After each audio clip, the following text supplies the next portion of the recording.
தேரோடும் வேதியிலே மான் போல வந்தவனே யாரடித்தாரோ. உலகதரம் கிரிக்கெட் வாழ்க்கையில் கிரிக்கெட் வரலாற்றில் ஒருவரின் வெற்றி பயனில் நம்முடைய மற்ற அணிகள் அதை ஏற்றுக்கொள்வதற்கு இங்கே தயக்கம் காட்டுவது இது இயல்பானது ஒன்று. அப்படித்தான் கடந்த 17 இந்தியா வெற்றி அடைந்தும் சவுத் ஆப்பிரிக்கா தன் வாயை வைத்து சும்மா இருந்தாலும் மற்ற அணிகள் கொந்தளித்து வருகின்றன. காரணம் சூரியகுமார் யாதவ் கேட்சி சர்ச்சையால் என்று சொல்லப்படுகிறது. கார்த்திக் பாண்டியாவின் கண்ணீர் தவணைகள். கார்த்திக் பாண்டியா இந்த கிரிக்கெட் வாழ்க்கையில் ரொம்ப கேவலத்தை சந்தித்த ஒரு மனிதர் என்ற பாதையில் நடந்த கார்த்திக் பாண்டியா எப்படி சக்சஸ் ஆனார் என்பதை இந்த வீடியோவில் நம்ம காண இருக்கிறோம். வாங்க வீடியோக்குள்ள போய் பார்ப்போம். இந்தியாவை பொறுத்தவரைக்கும் முழு முயற்சியுடன், முழு வெற்றியுடன், முழு தகுதியுடன், முழு வீரர்களை கொண்டு இந்த மேட்சை வின் பண்ணி ஃபைனலில் வெற்றி அடைந்திருக்கிறது. முழு காரணம் இந்த வெற்றி பறிபோகும் சூழலில் 15 ஓவர் வரைக்கும் சவுத் ஆப்பிரிக்கா கையில் தான் இந்த மேட்ச் இருந்தது. ஆனால் 30 பால்களில் 30 ரன்கள் தேவைப்பட்ட போதுதான் மேட்ச் அப்படியே மாறி. அதற்கு முதலில் வித்திட்டவர் நம் பும்ரா. உலக சிறந்த ஒரு பவுலராக இன்னைக்கு கருதப்படுகிறார்.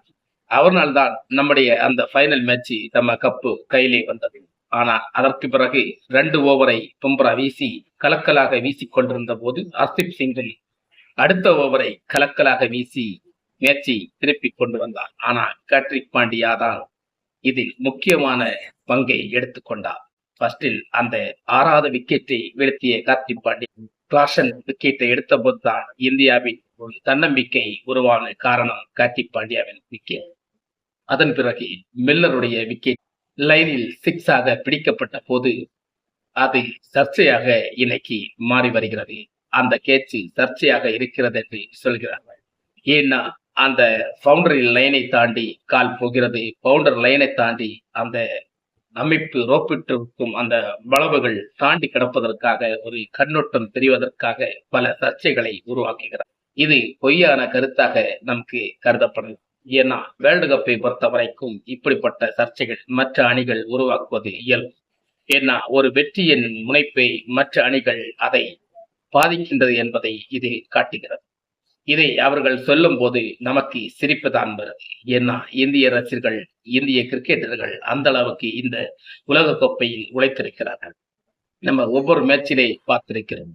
119 ரன்களில் பாகிஸ்தானை சுருட்ட வேண்டிய காரணம் என்ன?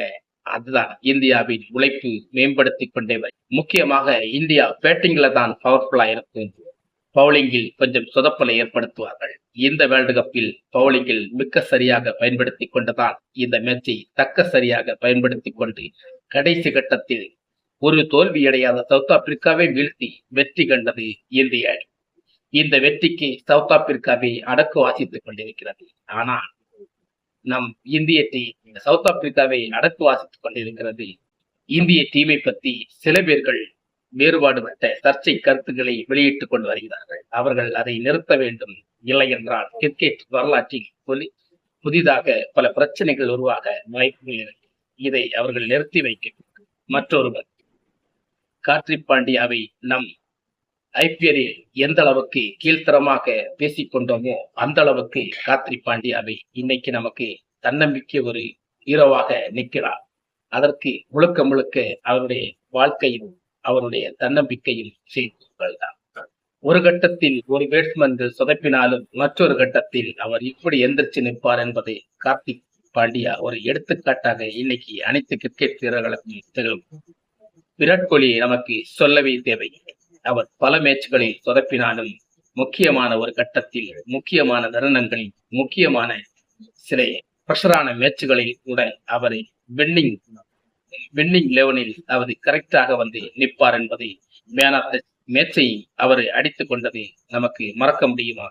அப்பேற்பட்டவர் தான் இன்னைக்கு விராட் கோலி கருதப்படும். சவுத் ஆப்பிரிக்காவின் முன்னாள் வீரர் மோலக் அவர்தான் நம் இந்தியாவை அதிகமாக பாராட்டியுள்ளார்.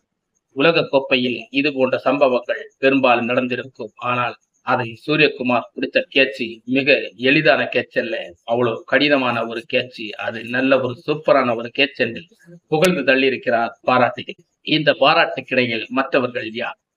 பாகிஸ்தானை பொறுத்த வரைக்கும் அனைத்து முன்னணி வீரர்கள், அக்தர், இப்படி செம பவுலர்கள் கூட இந்திய அணியை வெகுவாக பாராட்டியுள்ளனர்.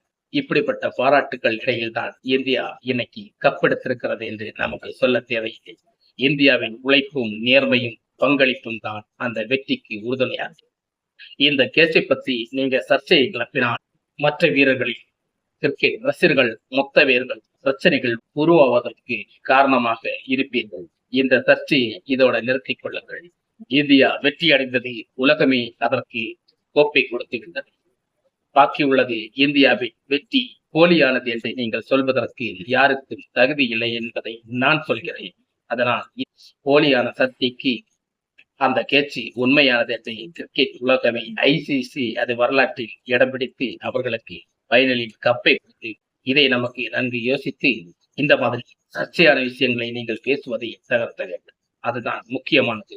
அது மட்டுமல்ல, ஒரு முக்கியமான இந்தியா கோப்பை ஜெயிச்சு இன்னும் நாடு திரும்பல. காரணம், வெஸ்ட் இண்டீஸ் பார்படாஸில் புயல் அடித்து கொண்டிருக்கிறார். அந்த புயலில் பிளைட் எல்லாமே நிறுத்தி வைக்கப்பட்டதனால இந்திய வீரர்கள் அங்கே முடங்கியிருக்கிறார்.